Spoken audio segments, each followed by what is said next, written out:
In today's video, I'm going to teach you how to remove objects from video in CapCut. We'll walk through enabling the AI Remove tool, selecting what you want gone, letting CapCut process it, and confirming the result. I'll keep it clear and practical so you can follow along on your own project. Start by opening your project in the CapCut editor. In the timeline at the bottom, click the video clip where you want the object removed. This makes its settings appear in the panel on the right.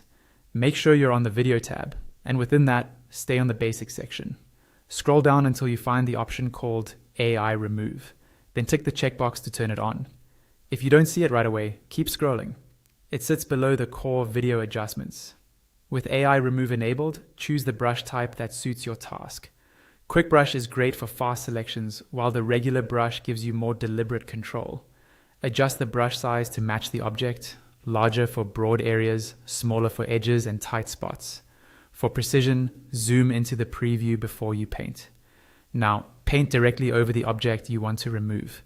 You don't need to be perfect on the first pass. Focus on covering the subject without too much extra background. When you release the brush, look to the right panel. You may see a brief progress indicator. When the Remove button is available, click it to start the AI removal process.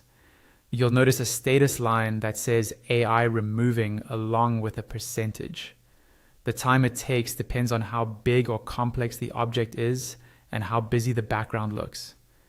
Let it finish without switching tools. When the processing reaches 100%, click Apply on the right panel to confirm the change. Play your clip to preview the result. If the edges look soft or a small piece of the object remains, simply undo, refine your painted area with a smaller brush and run. Remove again, then apply. For moving subjects, it can help to paint and remove on a key moment, check a few nearby frames, and repeat the same paint and remove pass where needed. Keep your strokes short and controlled so the tool can better distinguish the object from the background. That's all there is to it. Select your clip, enable AI Remove in the Video tab's Basics section, paint the object, click Remove, wait for AI Removing to complete, and finish with Apply. With a little patience and careful brushing, you can cleanly remove distractions and keep the focus exactly where you want it.